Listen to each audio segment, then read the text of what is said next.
7.5 ಅಂದರೆ ಏನು, ಶನಿಯ ಪ್ರಭಾವ ಹೇಗಿರುತ್ತೆ, ಯಾವ್ಯಾವ ರಾಶಿಯವರಿಗೆ ಈಗ 7.5 ನಡೀತಾ ಇದೆ, ಯಾವ ರೀತಿ ಎಚ್ಚರಿಕೆ ಹೆಜ್ಜೆಯನ್ನು ಇಡಬೇಕು ಅನ್ನೋದರ ಬಗ್ಗೆ ಶಾಸ್ತ್ರಿಗಳು ತಿಳಿಸ್ಕೊಡ್ತಾ ಇದ್ದಾರೆ. ಶಾಸ್ತ್ರಿಗಳೇ, ಇವತ್ತು ಶನಿ ಗುರು ಮನೆಗೆ ಪ್ರವೇಶ ಆಗತ್ತೆ. ಸೊ ಈ ಪ್ರವೇಶ ಆದಾಗ ಶನಿಯ ಪ್ರಭಾವ ಹೇಗಿರುತ್ತೆ? ಸಹಜ ನಾವು ಗುರುವನ್ನ ಭೇಟಿ ಮಾಡ್ತೀವಿ, ಗುರು ಮನೆಗೆ ಹೋಗ್ತೀವಿ ಅಂದರೆ ಒಂದಷ್ಟು ಜ್ಞಾನ ಸಿಗತ್ತೆ, ಒಂದಷ್ಟು ಒಳ್ಳೆತನಗಳು ನಮಗೆ ಸಿಗುತ್ತೆ ಅಂತ. ಅದೇ ಈಗ ಗುರು ಮನೆ ಪ್ರವೇಶ ಆಗತ್ತೆ ಶನಿ ಅಂತ ಅಂದರೆ ಒಳ್ಳೆದಾಗೋ ನಿರೀಕ್ಷೆ ಮಾಡ್ಬೋದಾ? ಒಬ್ಬ ಸಾಮಾನ್ಯದಲ್ಲಿ ನಾವು ಸಮಾಜದಲ್ಲಿ ಕಾಣ್ತಕ್ಕಂಥ ಯಾರೋ ಇವನು ಕೆಟ್ಟವನಪ್ಪ, ಇವನು ಸ್ವಲ್ಪ ಇವನು ಉಗ್ರ ಸ್ವಭಾವ ಇದೆ ಅಂತಕ್ಕಂಥವ್ರು ಒಂದು ಮಠಕ್ಕೆ ಹೋದಾಗ, ಒಂದು ಮಂತ್ರಾಲಯಕ್ಕೆ ಹೋದಾಗ, ಒಂದು ಶೃಂಗೇರಿ ಮಠಕ್ಕೆ ಹೋದಾಗ ಅಲ್ಲಿ ಸ್ವಭಾವ ಹೇಗಾಗುತ್ತೆ, ಅಲ್ಲಿನ ವಾತಾವರಣದಿಂದಾಗಿ ಬದಲಾಗಲು ಒಳ್ಳೆ ಪ್ರಶ್ನೆ ನಿಮ್ಮದು. ನಿಜವಾಗಿಯೂ ಶಾಸ್ತ್ರದಲ್ಲೂ ಕೂಡ ಒಳ್ಳೆ ಫಲವನ್ನೇ ಹೇಳಿದೆ. ಧನುರಾಶಿ ಅದು ಗುರುವಿನ ಮನೆ, ಮೀನರಾಶಿ ಎರಡೂ ಕೂಡ, ಧನುರಾಶಿಯೂ ಹೌದು ಮೀನರಾಶಿಯೂ ಹೌದು. ಈಗ ಮೀನರಾಶಿಗೆ ಪ್ರವೇಶ ಮಾಡ್ತಾ ಇದ್ದಾನೆ ಶನೈಶ್ಚರ. ಅಲ್ಲಿ ಏನಪ್ಪ ಹೇಳಿದೆ ಶಾಸ್ತ್ರಕಾರ, ಅದರಲ್ಲೂ ವರಾಹ ಮಿಹಿರರು ಅವರ ಮಾತು ಬಹಳ ದೊಡ್ಡದು ಅಂತ. ಫಲಕ್ಕೆ ಬಂದಾಗ ವರಾಹ ಮಿಹಿರರ ಮಾತು ಅತ್ಯುತ್ಕೃಷ್ಟವಾದದ್ದು ಅಂತ ದೊಡ್ಡ ದೊಡ್ಡ ವಿದ್ವಾಂಸರೆಲ್ಲ ಒಪ್ಕೊಳ್ತಾರೆ. ವರಾಹ ಮಿಹಿರ್ ಏನು ಹೇಳ್ತಾರಪ್ಪ ಅಂತಂದರೆ, ಸ್ವಂತಃ ಪ್ರತ್ಯಯಿತೋ ನರೇಂದ್ರ ಭವನೆ ಸತ್ಪುತ್ರ ಜಾಯಾಧನೋ ಜೀವಕ್ಷೇತ್ರಗತೇರ್ಕಜೆ ಪುರಬಲ ಗ್ರಾಮಾಗ್ರನೇತ ಅಥವಾ ಅಂತ ಒಂದು ಮಾತನ್ನು ಹೇಳ್ತಾರೆ. ಎಷ್ಟು ಚೆನ್ನಾಗಿದೆ. ಸ್ವಂತಃ ಪ್ರತ್ಯಯಿತೋ ನರೇಂದ್ರ ಭವನೇ ಸತ್ಪುತ್ರ ಜಾಯಾಧನು. ನೋಡಿ, ಅವರಿಗೆ ಅಂತ್ಯಕಾಲದಲ್ಲಿ ಸುಖದ, ನಾವು ಏನು ಬಯಸ್ತೀವಿ, ಅಪ್ಪ ಸುಖ ಯಾರ ಸೇವೆನೂ ಮಾಡಿಸ್ಕೊಳ್ದೆ ಸುಖವಾಗಿ ಸತ್ತು ಬಿಡಬೇಕಪ್ಪ ಅನ್ನೋ ಒಂದು ಮನಸ್ಸು ಎಲ್ರಿಗೂ ಇರುತ್ತೆ, ಯಾರಿಗೂ ನಾನು ಹೊರೆ ಆಗಬಾರ್ದು ಅಂತ. ಅದನ್ನು ಹೇಳ್ತಾ ಇದೆ. ಅಂಥದ್ದೊಂದು ಸುಖವಾದ ಮರಣವನ್ನು ಅದು ಬೇಕಾಗುತ್ತೆ. ಎಷ್ಟೋ ಜನರಿಗೆ ಆ ಸ್ಥಳದಲ್ಲಿ ಆ ಘಟ್ಟದಲ್ಲಿ ಇದ್ದಾರೆ ಈಗಲ್ವಾ ಎಷ್ಟೋ ಜನ, ಅವರಿಗೆ ಅಂಥದ್ದೊಂದು ಸುಖವಾದ ಅಂತ್ಯ ಅನ್ನೋದನ್ನು ಸೂಚಿಸ್ತಾನಂತೆ ಶನೈಶ್ಚರ. ನರೇಂದ್ರ ಭವನೆ, ರಾಜಗೃಹಗಳಲ್ಲಿ ಯಾರ್ಯಾರು ಶಾಸಕರು ಮಂತ್ರಿಗಳು ಅಂಥ ಅಥವಾ ಜನನಾಯಕರು ಇದ್ದಾರೋ ಅಂತಹ ಕಡೆ ಕೆಲಸ ಉಂಟು ಮಾಡ್ತಾನಂತೆ ಶನೈಶ್ಚರ. ಸತ್ಪುತ್ರ ಜಾಯಾಧನೋ, ಒಳ್ಳೆಯ ಮಕ್ಕಳು, ಜಾಯ ಅಂದರೆ ಒಳ್ಳೆಯ ಹೆಂಡತಿ, ಧನ, ಒಳ್ಳೆಯ ಹಣ ಎಲ್ಲವನ್ನ ಶನೈಶ್ಚರ ತಂದು ಕೊಡ್ತಾನೆ ಗುರುವಿನ ಮನೆಯಲ್ಲಿದ್ದಾಗ. ಮತ್ತು ಜೀವಕ್ಷೇತ್ರಗತೆ ಅರ್ಕಜೆ, ಜೀವಕ್ಷೇತ್ರಗತೆ ಅಂದರೆ ಗುರುವಿನ ಮನೆಯಲ್ಲಿದ್ದಂಥ ಅರ್ಕಜನು ಅಂದರೆ ಸೂರ್ಯನ ಮಗನಾದ ಶನೈಶ್ಚರನು ಪುರಬಲ ಗ್ರಾಮ ಅಗ್ರನೇತ, ಒಂದು ಗ್ರಾಮಕ್ಕೋ ಹಳ್ಳಿಗೋ ಅಥವಾ ಇನ್ಯಾವುದೋ ಒಂದು ಪಟ್ಟಣಕ್ಕೋ ನಗರಕ್ಕೋ ಅಧಿಪತಿಯನ್ನಾಗೂ ಮಾಡಿಬಿಡ್ತಾನಂತೆ. ನೋಡಿ, ಶಾಸ್ತ್ರದಲ್ಲಿ ಎಂಥ ಒಳ್ಳೆಯ ಮಾತನ್ನು ಹೇಳಿದೆ ಕೇಳಿ. ಇದನ್ನು ಕೇಳಿಸ್ಕೊಳ್ದೇ ಇದ್ದರೆ ನೀವೇನು ಅದೇ ಶನಿ ಬಂದ ಇದೇ ತಲೆನೋವು ಮಾಡಿಕೊಂಡ್ರೆ ಈ ಒಳ್ಳೆಯ ಫಲ ಇದೆಯಲ್ಲ ಇದನ್ನು ನೀವು ಕಳ್ಕೊಳ್ತೀರ. ಹೀಗಾಗಿ ಅಚ್ಚುಕಟ್ಟಾಗಿ ಎಲ್ಲ ಕಿವಿ ಕಣ್ಣು ಮನಗಳನ್ನು ಅರಳಿಸಿಕೊಂಡು ಕೇಳೋದಿರುತ್ತಲ್ಲ, ಕೇಳುವಾಗ ನಿಮ್ಮ ಮನಸ್ಸಿಗೆ ಹೃದಯಕ್ಕೆ ಓಹೋ ಇದು ಒಳ್ಳೆಯ ಫಲ. ಆದರೆ ಈ ತೊಡಕಲ್ಲ ಹೇಳ್ತಾ ಇದ್ದೀರಲ್ಲ ಅಂತಂದರೆ, ನೋಡಿ ಕೆಲವು ರಾಶಿಗಳಿಗೆ ದುಸ್ಥಾನ ಅಂತ ಇರುತ್ತೆ. ಈಗ ಉದಾಹರಣೆಗೆ ನೋಡಿ ಕನ್ಯಾ ರಾಶಿ, ನಾನು ನೇರವಾಗಿ ಬಂದುಬಿಡ್ತಾ ಇದ್ದೀನಿ ವಿಷಯಕ್ಕೆ. ಕನ್ಯಾ ರಾಶಿಯವರು ಈಗ ಇಷ್ಟೊತ್ತು ಸಿಂಹರಾಶಿಗೂ ಹೇಳಿದೆ ದುಸ್ಥಾನ. ಅಂತಹ ಸಂದರ್ಭದಲ್ಲಿ ಏನಾಗುತ್ತೆ, ಸ್ವಲ್ಪ ಕಷ್ಟವಾಗುತ್ತೆ. ಈಗ ನಾವು ಯಾವುದೋ ಒಂದು ಒಳ್ಳೆ ದೇವಸ್ಥಾನಕ್ಕೆ ಹೋಗಿರ್ತೀವಪ್ಪ, ತಿರುಪತಿಯಲ್ಲಿ ಕಳೆದ 1-2 ತಿಂಗಳ ಹಿಂದೆ ಎಂಥ ಪ್ರಮಾದ ಸಂಭವಿಸ್ತು. ಹೋಗಿರೋ ದೇವಸ್ಥಾನಕ್ಕೆ, ಆದರೆ ಸಾವುಗಳಾಗಲಿಲ್ವಾ, ಕಾಲು ತುಳಿತ ಉಂಟಾಗಲಿಲ್ವಾ? ಹೀಗಾಗುತ್ತೆ. ಎಂಥ ಸನ್ನಿಧಾನದಲ್ಲೂ ದುಸ್ಥಾನ ಸಂದರ್ಭದಲ್ಲಿ ಇಂಥ ಒಂದು ಅವಘಡ ಸಂಭವಿಸುತ್ತೆ. ಇನ್ನೆಲ್ಲೋ ಬಿದ್ದು ಚರಂಡಿಯಲ್ಲಿ ಒದ್ದಾಡಲಿಲ್ವಲ್ಲ, ಯಾವುದೋ ಒಂದು ಸನ್ನಿಧಾನದಲ್ಲಿ ಸಾವಾಯ್ತಲ್ಲ ಅಂತಂದರೆ ಅದಕ್ಕಿಂತ ಪುಣ್ಯ ಬೇಕಾ ಅಂತಲೂ ನಾವು ಮಾತಾಡ್ಕೊಳ್ತೀವಿ. ಎಂಥ ಕ್ಷೇತ್ರದಲ್ಲಿ ಆಯ್ತಲ್ಲಪ್ಪ, ಕಾಶಿಗೆ ಯಾರೋ ಹೋಗಿದ್ದಾರೆ, ಕಾಶಿಲಿ ಏನೋ ಅಚಾನಕ್ಕಾಗ ಅವಘಡ ಸಂಭವಿಸ್ತು, ಸಾಕ್ಷಾತ್ ಶಿವನ ಸನ್ನಿಧಾನಕ್ಕೆ ಹೋಗ್ಬಿಟ್ಟ ಬಿಡು. ಆ ಮರಣ ಹೇಗಿದೆ, ಆ ರೀತಿಯಲ್ಲಿ ತೊಡಕುಗಳು ಉಂಟಾಗ್ತಕ್ಕಂಥದ್ದು. ಹಾಗಾಗಿ ತೊಡಕು ಎಲ್ಲ ಕಡೆ ಇದೆ, ಅದನ್ನು ಎಚ್ಚರಿಕೆಯಿಂದ ಇರಿ ಅಂತಕ್ಕಂಥದ್ದನ್ನೇ ಇಲ್ಲಿ ಹೇಳ್ತಾ ಇರ್ತಕ್ಕಂಥದ್ದು. ಈಗ ಕನ್ಯಾ ರಾಶಿಯವರಿಗೆ ಸಪ್ತಮದ ಶನೈಶ್ಚರನಿಂದಾಗಿ ಅಲ್ಲಿ ಶನೈಶ್ಚರ ಒಬ್ಬನೇ ಇಲ್ಲ, ಇನ್ನೂ 6 ಗ್ರಹಗಳಿದ್ದಾವೆ ತತ್ಕಾಲದಲ್ಲಂತೂ. ಈಗಂತೂ ಚಂದ್ರ ಅಲ್ಲೇ ಇದ್ದಾನೆ ಬಿಡಿ, ಉಳಿದ ಹಾಗೆ ರಾಹು ಇದ್ದಾನೆ, ಮತ್ತು ಬುಧ, ರವಿ, ಶನೈಶ್ಚರ ಇವೆಲ್ಲ ಸೇರಿಕೊಂಡಾಗ ಏನಪ್ಪ ಸಹಜವಾಗಿ ತೊಂದರೆಗಳು ಉಂಟಾಗುತ್ತೆ. ಬಿರುಗಾಳಿ ಆಗುತ್ತೆ, ದಾಂಪತ್ಯದಲ್ಲಾಗಬಹುದು, ವ್ಯವಹಾರಗಳಲ್ಲಾಗಬಹುದು, ದೂರ ಪ್ರಯಾಣಗಳಲ್ಲಾಗಬಹುದು. ಚಿತ್ತೋತ್ಥ ಸ್ಥಾನದ ಬಯಕೆಗಳು ರಾಶಿಯಾಗಿ ಬಂದು ಮನಸ್ಸನ್ನು ಏರಿದು ಹಾಕ್ಬಿಡುತ್ತೆ. ಅದು ಬೇಕು, ಇದು ಬೇಕು, ಮತ್ತೊಂದು ಬೇಕು, ಮಗದೊಂದು, ಈ ಥರದ್ದೊಂದು ಚಿತ್ತ ಚಾಂಚಲ್ಯ ಅಂತೀವಲ್ಲ, ಇದನ್ನು ಉಂಟು ಮಾಡ್ತಕ್ಕಂತಹ ಸಾಧ್ಯತೆ ಇದೆ. ನಿಮ್ಮ ರಾಶಿಗೆ ಒಂದು ಪಂಚಮಾಧಿಪತಿ, ಮಕ್ಕಳಲ್ಲಿ ಭಿನ್ನಾಭಿಪ್ರಾಯಗಳು ಬರ್ತಕ್ಕಂತಹ ಸಾಧ್ಯತೆಯನ್ನು ಸೂಚಿಸುತ್ತೆ. ಶತ್ರು, ಸಾಲ ಇವುಗಳ ಬಾಧೆಯನ್ನು ಸೂಚಿಸುತ್ತೆ. ಹುಷಾರಾಗಿರಬೇಕು. ಇದನ್ನು ಹೇಳ್ತಾ ಇದೆ ಕನ್ಯಾ ರಾಶಿಯವರು, ಎಚ್ಚರವಾಗಿರಪ್ಪ. ಅತಿಯಾದ ಆಸೆ ಒಳ್ಳೆಯದಲ್ಲ ಅನ್ನೋದು ಇನ್ನು 2.5 ವರ್ಷಗಳ ಕಾಲ ಸಮಾಧಾನವಾಗಿರೋಣ. ಹೆಚ್ಚಿನ ಹಣ ಬರದೇ ಇರಬಹುದು, ಊಟಕ್ಕೆ ಕೊರತೆ ಇಲ್ವಾ, ಇರೋಕ್ಕೆ ಕೊರತೆ ಇಲ್ವಾ, ಬಟ್ಟೆ ಕೊರತೆ ಇಲ್ವಾ, ಸದ್ಯಕ್ಕೆ ಸ್ವಲ್ಪ ಶಾಂತ ಒಂದು ಸ್ವಲ್ಪ ಸನ್ಯಾಸಿಗಳಾಗಿರ್ಬೇಕು ಆ ಮಟ್ಟಕ್ಕೆ ನಮಗೆ.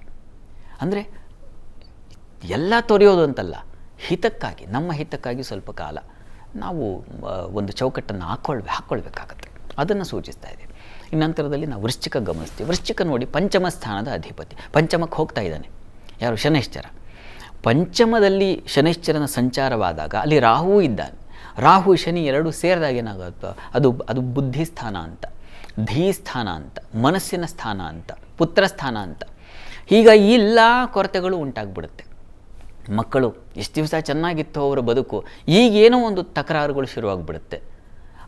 ಆ ಚಿಂತೆ ನಿಮಗೆ ಜಾಸ್ತಿ ಆಗುತ್ತೆ. ಅಥವಾ ಮಕ್ಕಳು ಮನೆಯಲ್ಲೇ ಜಗಳಗಳು, ಕಲಹಗಳು. ಇಷ್ಟು ದಿವಸ ಚೆನ್ನಾಗಿತ್ತಪ್ಪ, ತಂದೆ ಮಕ್ಕಳು ಗಲಾಟೆ, ತಾಯಿ ಕೇಳೋಕ್ಕಾಗಲ್ಲ. ಎಷ್ಟೋ ಸಂದರ್ಭಗಳು ಹಾಗಾಗುತ್ತೆ. ಇಕ್ಕಟ್ಟಿನ ಪರಿಸ್ಥಿತಿ ಸಿಕ್ಕಾಕ್ಕೊಂಡ್ಬಿಡ್ತಾರೆ. ಇವರೇನೋ ಮಾತಾಡಿ ಅವರೇನೋ ಮಾತಾಡಿ ಆ ತಾರಕಕ್ಕೆ ಹೋಗಿ ಜಗಳ ಆ ಮಟ್ಟಕ್ಕೆ ಹೋದಾಗ ಪಾಪ ತಾಯಿಗೆ ಮಗನ ಕಡೆಗೆ ನಿಂತ್ಕೊಳ್ಳೋದ, ಗಂಡನ ಕಡೆಗೆ ನಿಂತ್ಕೊಳ್ಳೋದ, ಈ ಥರದ್ದು ಒಂದು ತಬ್ಬಿಬ್ಬಾಗುತ್ತಲ್ಲ, ಅದು ವೃಶ್ಚಿಕ ರಾಶಿಯವರು ಅನುಭವಿಸ್ತಾರೆ. ಅಥವಾ ಮಕ್ಕಳೇ ಇನ್ಯಾವುದೋ ಸಂಘ ಅದು ಇದು ಅಂತ ಹೇಳಿ ಪ್ರಮಾದ ತಂದುಬಿಡಬಹುದು. ಈ ರೀತಿಯ ತೊಡಕುಗಳು ಉಂಟಾಗುತ್ತೆ. ಒಬ್ಬೊಬ್ಬರಿಗೆ ಒಂದೊಂದು ಥರದ್ದು ಸೂಚಿಸ್ತಾನೆ ಶನೈಶ್ಚರ. ಮತ್ತು ನೀವು ಬುದ್ಧಿ ಸಂಕುಚಿತವಾಗುತ್ತೆ. ಆಲೋಚನಾ ಶಕ್ತಿಯನ್ನು ಕಳ್ಕೊಳ್ತೀರ. ಏನೋಪ್ಪ ನನಗೊಂದೂ ತೋಚ್ತಾ ಇಲ್ಲ, ಏನು ಮಾಡೋದು ಅಂತಲೇ ಗೊತ್ತಾಗ್ತಾ ಇಲ್ಲ, ನನಗೆ ದ್ವಂದ್ವದಲ್ಲಿದ್ದೀನಿ, ಡಿಸಿಷನ್ಸ್ ತೊಗೊಳಕ್ಕಾಗಲ್ಲ. ದ್ವಂದ್ವ ರಾಶಿ, ಅದು ದ್ವಿಸ್ವಭಾವ ರಾಶಿ. ಇದನ್ನೆಲ್ಲ ಸೂಚಿಸ್ತಾ ಇದೆ. ಹೀಗಾಗಿ ವೃಶ್ಚಿಕ ರಾಶಿಯವರು ಏನು ಮಾಡಬಹುದಪ್ಪ? ಗುರುಬಲ ಇಲ್ವಾ? ಹಾಗಿದ್ದರೆ ಗುರುವಿನ ದೃಷ್ಟಿ ಇಲ್ವಾ ನಿಮಗೆ? ಹಾಗಾಗಿ ಗುರುವಿನ ಮಾರ್ಗದರ್ಶನ, ಹಿರಿಯರ ಮಾರ್ಗದರ್ಶನ ಇಂಥದ್ದು ತೊಗೊಳ್ಬೇಕಾಗುತ್ತೆ. ಆಗ ನಿಮ್ಮ ಏನು ಗೊಂದಲ ಇದೆ ಅದು ನಿವಾರಣೆ ಆಗುತ್ತೆ. ನಾನು ಇಷ್ಟೊತ್ತು ಅದನ್ನೇ ಹೇಳ್ತಾ ಇದ್ದೀನಿ. ಸಹಿಸುವುದಲ್ಲದೆ ಮುಗಿಯದ ಆವದಶೆ ಬಂದೊಡಂ ಸಹನೆ ವಜ್ರದ ಕವಚ ಮಂಕುತಿಮ್ಮ ಅಂತ. ಇದನ್ನು ನಾವು ಅರ್ಥ ಮಾಡಿಕೊಂಡು ಸಮಾಧಾನ ಚಿತ್ತರಾಗಿ ಡಿಸಿಷನ್ ತಗೊಳ್ತಾ, ಯಾರಿಗೂ ಶ್ಯೂರಿಟಿ ಹಾಕ್ತಾ ಇದ್ದೀರಾ 10 ಸಲ ಯೋಚಿಸಿ. ಯಾಕೆಂದರೆ ಅದು ಶ್ಯೂರಿಟಿ ಸ್ಥಾನವೂ ಹೌದು, ಪಂಚಮ ಸ್ಥಾನ. ನೀವೇನೋ ಸಭೆಗಳಲ್ಲಿ ಮೀಟಿಂಗ್ಗಳಲ್ಲಿ ಇರ್ತೀರ, ಅನುಚಿತವಾಗಿ ವರ್ತನೆ ಮಾಡ್ತಕ್ಕಂಥ ಹಾಗಾಗುತ್ತೆ, ಕೆರಳುತ್ತೆ, ಕೋಪ ಬಂದುಬಿಡುತ್ತೆ. ಸಮಾಧಾನ ಬೇಕು. ಇಲ್ಲ, ನನ್ನ ಟೈಮ್ ಈಗ ಹೀಗಿದೆ, ಸ್ವಲ್ಪ ತಾಳ್ಕೊಂಡಿರೋಣ, ಏನೋ ಏನಾರು ಹೋಗಲಿ, ನನ್ನ ಮಟ್ಟಿಗೆ ನಾನು ತಾಳ್ಮೆಯಿಂದ ಇರೋಣ. ಅದನ್ನು ನಾವು ತಂದುಕೊಳ್ಬೇಕು. ನಮಗೆ ನಾವೇ ಬುದ್ಧಿಯನ್ನು ಹೇಳ್ಕೊಳ್ಬೇಕಲ್ವ, ಸ್ವಸ್ವರೂಪ ಅಂತ ಕರೀತಾರೆ. ಅದನ್ನು ನಮಗೆ ಅರ್ಥ ಮಾಡಿ ನಾವೇ ಅರಿವನ್ನು ತಂದುಕೊಳ್ಬೇಕಾಗತ್ತೆ. ಅದಕ್ಕೆ ಸಜ್ಜನರ ಸಂಘ, ಗುರು ಸನ್ನಿಧಾನ, ಇಂಥ ಗ್ರಹಗಳ ಅಂದರೆ ದೇವಸ್ಥಾನಗಳ ಭೇಟಿ, ಗ್ರಹಸ್ತುತಿ ಇದೆಲ್ಲ ಬೇಕಾಗುತ್ತೆ. ಅದನ್ನು ವೃಶ್ಚಿಕ ರಾಶಿಯವರು ಮಾಡಬೇಕು. ಇದು ಕಾಲರ್ ಇದ್ದಾರೆ ಶಾಸ್ತ್ರಿಗಳೇ. ಇನ್ನುಳಿದ ರಾಶಿಗಳ ಬಗ್ಗೆ ಶಾಸ್ತ್ರಿಗಳು ತಿಳಿಸ್ಕೊಡ್ತಾರೆ. ಈಗೊಬ್ರು ಕಾಲರ್ ಇದ್ದಾರೆ, ಬೆಂಗಳೂರಿನಿಂದ ವೀಣಾ ಕರೆ ಮಾಡಿದ್ದಾರೆ. ನಮಸ್ತೆ ವೀಣಾ ಅವರೇ. ನಮಸ್ತೆ ಮೇಡಮ್. ನಮಸ್ತೆ. ಯಾರ ಬಗ್ಗೆ ಕೇಳಬೇಕಿತ್ತು ಮೇಡಮ್? ನನ್ನ ಅಜ್ಜಿಯವ್ರ ಬಗ್ಗೆ ಮಾತಾಡ್ಬೇಕಿತ್ತು ಗುರುಗಳ ಹತ್ರ. ಮಾತಾಡಿ. ಯಾರ ಬಗ್ಗೆ ಕೇಳಬೇಕಿತ್ತು ನೀವು? ನಮ್ಮ ನಾದಿನಿಯವ್ರ ಬಗ್ಗೆ. ಓಕೆ. ಅವರ ರಾಶಿ ಅವರದು ಶ್ರವಣ ನಕ್ಷತ್ರ, ಮಕರ ರಾಶಿ. ಓಕೆ, ಮಾತಾಡಿ ಶಾಸ್ತ್ರಿಗಳ ಹತ್ರ. ಮಕರ ರಾಶಿ ಅಂತ ಹೇಳಿದ್ರೆ ಅಲ್ವಾ ವೀಣಾ ಅವರೇ? ಹೌದ್ರಿ. ಹೇಳಿ, ಏನು ಪ್ರಶ್ನೆ? ಅವ್ರಿಗೆ ಮದ್ವೆ ಸೆಟ್ ಆಗ್ತಾ ಇಲ್ಲ. ಒಂದು 5-6 ವರ್ಷದಿಂದ ಟ್ರೈ ಮಾಡ್ತಾನೆ ಇದ್ದೀವಿ. ಉದ್ಯೋಗವಾ? ಮದುವೆ. ಓಕೆ, ಸರಿ. ನೋಡಿ, ಮದುವೆಗೆ ಒಂದು ಸರಳವಾದ ಪರಿಹಾರವನ್ನು ಮಾಡಬೇಕಾಗತ್ತೆ. ಅದು ಯಾವುದಾದ್ರೂ ಒಂದು ಈಶ್ವರ ಪಾರ್ವತಿ ಸನ್ನಿಧಾನದಲ್ಲಿ ಗಿರಿಜಾ ಕಲ್ಯಾಣ ಅಂತ ಮಾಡ್ತಾರೆ. ಸಾಧ್ಯವಾದರೆ ಒಂದು ಸಲ ಆ ಕಲ್ಯಾಣೋತ್ಸವ ಮಾಡಿಸಿ. ಯಾಕೆಂದರೆ ಮಕರ ರಾಶಿಗೆ ಸಪ್ತಮದ ಅಧಿಪತಿ, ಯಾರು ವಿವಾಹವನ್ನು ಉಂಟು ಮಾಡಬೇಕು ಆ ಅಧಿಪತಿ ಚಂದ್ರನಿಗೆ ಗೌರಿಯ ಪ್ರಾರ್ಥನೆ ಹೇಳಿದೆ. ಅಥವಾ ಕಾತ್ಯಾಯಿನಿ ವ್ರತ ಅಂತ ಒಂದಿದೆ. ಹತ್ತಿರದಲ್ಲಿ ಯಾವುದಾದ್ರು ದೇವಸ್ಥಾನದಲ್ಲಿ ಇವೆರಡನ್ನು ಕೇಳ್ಕೊಳ್ಳಿ. ಒಂದು ಗಿರಿಜಾ ಕಲ್ಯಾಣ ಅಥವಾ ಕಾತ್ಯಾಯಿನಿ ವ್ರತ ಅಂತ. ಇವೆರಡು ಹೆಣ್ಣುಮಕ್ಕಳಿಗೆ ಬಹಳ ಶೀಘ್ರದಲ್ಲಿ ವಿವಾಹ ಫಲವನ್ನು ತಂದುಕೊಡ್ತಕ್ಕಂಥದ್ದು. ಬಹಳ ವಿಶಿಷ್ಟವಾದ ವ್ರತ ಪೂಜೆಗಳಿವೆ. ಇದನ್ನು ದಯವಿಟ್ಟು ಮಾಡಿಸಿ, ಖಂಡಿತ ಅನುಕೂಲ ಆಗುತ್ತೆ. ಗಾಬರಿ ಬೇಡ, ಒಳ್ಳೆಯದಾಗಲಿ. ಇನ್ನು ಮಂಡ್ಯದಿಂದ ಗಿರೀಶ್ ಕರೆ ಮಾಡಿದ್ದಾರೆ. ನಮಸ್ತೆ ಗಿರೀಶ್ ಅವರೇ. ನಮಸ್ಕಾರ ಮೇಡಮ್. ನಮಸ್ಕಾರ. ಯಾರ ಬಗ್ಗೆ ಕೇಳಬೇಕು? ನಮ್ಮ ಬಗ್ಗೆನೇ ಕೇಳಬೇಕಾಯ್ತು. ನಿಮ್ಮ ರಾಶಿ? ಮಕರ ರಾಶಿ. ಓಕೆ, ಪ್ರಶ್ನೆ ಏನು? ಮಾತಾಡಿ ಶಾಸ್ತ್ರಿಗಳ ಹತ್ರ. ನಮಸ್ಕಾರ ಗಿರೀಶ್. ನಮಸ್ಕಾರ ಗುರುಗಳೇ. ನಮಸ್ಕಾರ, ಹೇಳಿ. ನಾವು ಯಾವುದೇ ಕೆಲಸ ಕೈ ಹಾಕೋತಾ ಇಲ್ಲ ಗುರುಗಳೇ. ಕೆಲಸ ಕೈ ಹಾಕ್ತಿದ್ದೀರಾ, ಆದರೆ ಅದು ಏನು ಏಳಿಗೆ ಆಗ್ತಾ ಇಲ್ಲ ಅಂತ ನಿಮ್ಮ ಪ್ರಶ್ನೆ ಅಲ್ವಾ? ಹೌದು. ನೋಡಿ, ನಿಮ್ಮ ರಾಶಿಯಿಂದ ಕರ್ಮಸ್ಥಾನದ ಅಧಿಪತಿ ಶುಕ್ರ ವಸ್ತುತಃ ಈಗ ಚೆನ್ನಾಗಿದ್ದಾನೆ, ಒಳ್ಳೆಯ ಬಲ ಇದೆ. ಇದಕ್ಕೆ ಒಂದು ಒಳ್ಳೆಯ ಪರಿಹಾರವನ್ನು ಮಾಡಿದರೆ ಇದಕ್ಕೆ ಹೆಚ್ಚಿನ ಫಲ ಕೊಡುತ್ತೆ. ನೀವು ಆತಂಕಕ್ಕೊಳಗಾಗೋ ಅವಶ್ಯಕತೆ ಖಂಡಿತ ಇಲ್ಲ. ನೀವು ಯಾವುದಾದ್ರೂ ಒಂದು ಸನ್ನಿಧಾನದಲ್ಲಿ ಸಾಧ್ಯವಾದರೆ ಒಂದು ಸಲ ಕಟೀಲು ದುರ್ಗಾ ಪರಮೇಶ್ವರಿಗೋ ಅಥವಾ ಕೊಲ್ಲೂರು ಸನ್ನಿಧಾನಕ್ಕೋ ಹೋಗಿ ಒಂದು ದುರ್ಗಾ ಸಪ್ತಶತಿ ಪಾರಾಯಣ ಮಾಡಿಸಿ. ತುಂಬ ವಿಶಿಷ್ಟವಾದ ಫಲ ಕೊಡುತ್ತೆ ಅದು. ಒಂದು ಸಲ ಪ್ರಯತ್ನ ಮಾಡಿ, ಖಂಡಿತ ನೀವೇನು ಅಂದ್ಕೊಳ್ತಾ ಇದ್ದೀರೋ ಅದು ಹಾಗೇ ಆಗುತ್ತೆ. ಮಾಡಿ, ಒಳ್ಳೆಯದಾಗಲಿ. ಇನ್ನು ಶೈಲಜಾ ಕರೆ ಮಾಡಿದ್ದಾರೆ ಮೈಸೂರಿಂದ. ನಮಸ್ತೆ ಶೈಲಜಾ ಅವರೇ.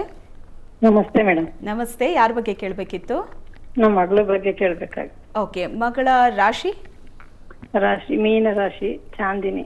ಓಕೆ, ಮಾತಾಡಿ ಶಾಸ್ತ್ರಿಗಳ ಹತ್ರ. ನಿಮ್ಮ ಪ್ರಶ್ನೆ ಏನು ಕೇಳಿ. ನಮಸ್ಕಾರ ಶೈಲಜಾ ಅವರೇ. ನಮಸ್ತೆ ಗುರುಜಿ. ನಮಸ್ಕಾರ. ಏನು ವಿಚಾರವಾಗಿ ಮಗಳು? ಅವಳದು ಸ್ವಲ್ಪ ಹೊರಗಡೆ ಓದಕ್ ಹೋಗಿದ ದೇಶದಲ್ಲಿ ಸರ್. ಆಮೇಲೆ ತುಂಬಾ ಹಿಂಸೆ ರೂಮ್ಗಳಲ್ಲಿ. ಆಮೇಲೆ ಓದೋದ್ರ ಬಗ್ಗೆ, ಓದ್ ಮುಗೀತು, ಕೆಲ್ಸದ ಬಗ್ಗೆ. ಓಕೆ, ಕೆಲಸ ಈಗ ಸಿಗ್ತಾ ಇಲ್ಲ ಅಂತಲ್ಲ? ತುಂಬಾ ಹಿಂಸೆ ಅವಳಿಗೆ. ರೂಮಲ್ಲೆಲ್ಲ ಅವಮಾನ, ಮತ್ತೆ ಎಲ್ಲ ಅಪವಾದ, ಹಿಂಗೆ ಸುಮ್ನೆ ಅವಳ ಮೇಲೆಲ್ಲ ಆರೋಪಗಳು ಬರೋದು, ಈ ಥರದ್ದು ಆಗ್ತಾ ಇದೆ. ಹಿತಶತ್ರುಗಳ ಬಾಧೆ ಅಂತ ಕರೀತಾರೆ ಇದನ್ನು. ನೋಡಿ, ಇವರಿಗೆ ಈಗ ಸ್ವಲ್ಪ ಸಮಯ ವಕ್ರವಾಗಿದೆ. ಕಾರಣ ಕರ್ಮಾಧಿಪತಿ ಗುರುವು, ಜನ್ಮಾಧಿಪತಿ ಗುರುವು ಅಷ್ಟು ಬಲವಾಗಿಲ್ಲ. ಇದು ಈಗ ಮೇ 14ರ ನಂತರದಲ್ಲಿ ಒಂದು ಪರಿವರ್ತನೆ ಇದೆ. ಆಗ ಖಂಡಿತವಾಗಿಯೂ ಸರಿ ಹೋಗುತ್ತೆ, ಆತಂಕ ಬೇಡ. ಮತ್ತು ಈಗ ಜನ್ಮಕ್ಕೆ ಶನೈಶ್ಚರ ಬಂದಾಗ ಈ ಥರದ್ದು ನಿಂದಾಪದ ಅಂತ ಬರುತ್ತೆ. ಅಲ್ಲಿ ನಿಂದನೆಗಳಿಗೆ ಒಳಗಾಗ್ತಕ್ಕಂಥದ್ದು, ಮನಸ್ಸಿಗೆ ಖಿನ್ನತೆ, ಈ ಥರದ್ದೆಲ್ಲ ಇದೆ. ನೀವು ನೋಡಿ, ಅವರಿಗೆ ಸಾಧ್ಯವಾದರೆ ಅಲ್ಲಿ ಈಶ್ವರನ ಸನ್ನಿಧಾನ ಸಾಮಾನ್ಯವಾಗಿದೆ ಅಂತ ಅಂದುಕೊಳ್ತೀರಿ. ಅಲ್ಲಿ ಈಶ್ವರ ಸನ್ನಿಧಾನಕ್ಕೆ ಪ್ರತಿ ಶನಿವಾರ ಹೋಗಿ ಅಲ್ಲಿ ರುದ್ರಾಭಿಷೇಕ ಮಾಡಿಸ್ಲಿಕ್ಕೆ ಹೇಳಿ. ಬಹಳ ವಿಶಿಷ್ಟವಾದ ಮಂತ್ರ. ಅಲ್ಲಿ ಎಲ್ಲ ಬಗೆಯ ತೊಡಕುಗಳಿಗೆ ಮುಕ್ತಿ ಸಿಗುತ್ತೆ ಆ ಮಂತ್ರವನ್ನು ಒಂದು ಸಲ ಪಾರಾಯಣ ಮಾಡಿಸ್ಬಿಟ್ರೆ.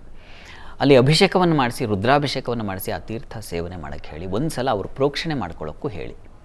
ಅದು ತುಂಬ ಸಹಾಯವಾಗುತ್ತೆ. ಅದನ್ನು ನಿರಂತರವಾಗಿ ಪ್ರತಿ ಶನಿವಾರ ಮಾಡ್ತಾ ಬರಲಿ. ಅದು ಹೆಚ್ಚಿನ ಅನುಕೂಲ ಉಂಟು ಮಾಡಿಕೊಡ್ತೀವಿ. ಇದರ ಜೊತೆಗೆ ನೀವು ಅವರ ಪರವಾಗಿ ಇಲ್ಲಿ ಒಂದು ಸಲ ದುರ್ಗಾ ಸಪ್ತಶತಿ ಪಾರಾಯಣ ಮಾಡಿಸಿ. ಅದೂ ಕೂಡ ಬಹಳ ಅಲ್ಲಿ ಇದೆ. ಎಲ್ಲ ದುರಿತಗಳನ್ನು ಕಳೆದು ಹಾಕ್ತಕ್ಕಂಥದ್ದು, ದುಃಖವನ್ನು ನಿವಾರಿಸ್ತಕ್ಕಂಥದ್ದೇ ದುರ್ಗಾ ಅಂತ. ಅದನ್ನು ಮಾಡಿಸಿ ತಾವಿಲ್ಲಿ ಅವರ ಹೆಸರಿನಲ್ಲಿ ಖಂಡಿತ ಅನುಕೂಲ ಆಗುತ್ತೆ. ಒಳ್ಳೆಯದಾಗಲಿ. ಎಸ್, ಧನ್ಯವಾದಗಳು ಕರೆ ಮಾಡಿದ್ದಕ್ಕೆ. ಈಗ ಲೋಕೇಶ್ ಕರೆ ಮಾಡಿದ್ದಾರೆ. ನಮಸ್ತೆ ಲೋಕೇಶ್ ಅವರೇ. ನಮಸ್ತೆ ಮೇಡಮ್ ಅವರೇ. ಗುರುಜಿಗಳ ಹತ್ರ ಮಾತಾಡ್ಬೋದಾ? ಓಕೆ, ಖಂಡಿತ. ಯಾರ ಬಗ್ಗೆ ಕೇಳಬೇಕಿತ್ತು? ನಮ್ಮ ಮಗನ ಬಗ್ಗೆ ಕೇಳಬೇಕಿತ್ತು ಮೇಡಮ್. ಓಕೆ, ಮಗಂದು ರಾಶಿ?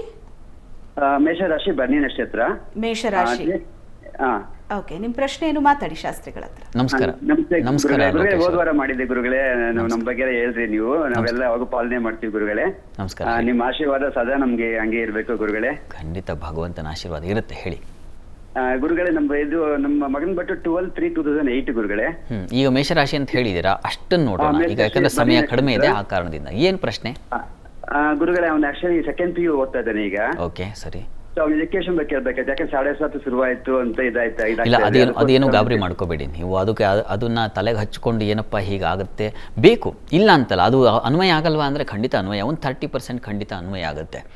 ಈ ವಿದ್ಯಾಭ್ಯಾಸಕ್ಕೆ ಅವರಿಗೆ ಪ್ರಧಾನವಾಗಿ ಬೇಕಾಗಿರ್ತಕ್ಕಂಥದ್ದು ಅಲ್ಲಿ ಪಂಚಮದ ರವಿ, ಸೂರ್ಯನ ಸಂಚಾರ ತುಂಬ ಚೆನ್ನಾಗಿದೆ.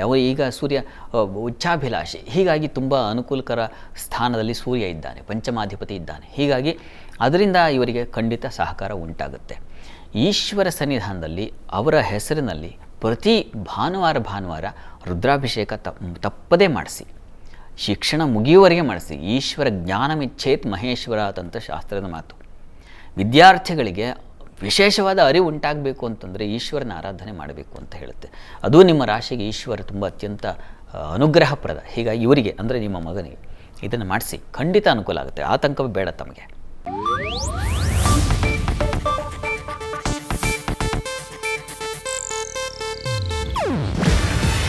ಇದು ಏಷ್ಯಾನೆಟ್ ನ್ಯೂಸ್ ನೆಟ್ವರ್ಕ್ ಪ್ರಸ್ತುತಿ. ನೀವು ನೋಡ್ತಿದ್ದೀರಾ ಏಷ್ಯಾನೆಟ್ ಸುವರ್ಣ ನ್ಯೂಸ್.